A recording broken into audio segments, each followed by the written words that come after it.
Hello everyone! Today we're diving into how mitral regurgitation, MR, and aortic regurgitation, R, appear on ultrasound in the parasternal long axis view. In this view, we're looking at the heart from the side, visualizing key structures like the left ventricle LV, left atrium, mitral valve, aortic valve, and the left ventricular outflow tract LVOT. Let's start with mitral regurgitation, or MR. When the mitral valve doesn't close completely during systole, blood flows backward into the left atrium. On color Doppler, you'll see a small regurgitant jet originating from the mitral valve and flowing into the left atrium. For mild MR, the jet is narrow and localized.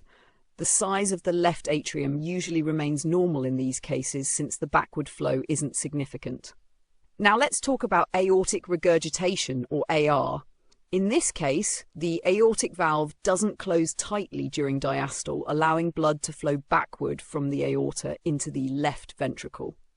On color Doppler, you'll observe a short regurgitant jet that originates from the aortic valve and moves into the LVOT. With mild R, this jet is subtle and doesn't extend deeply into the left ventricle.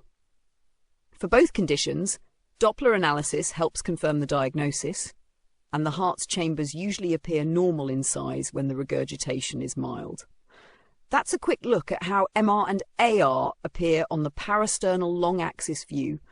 Stay tuned for more echocardiographic insights. See you next time.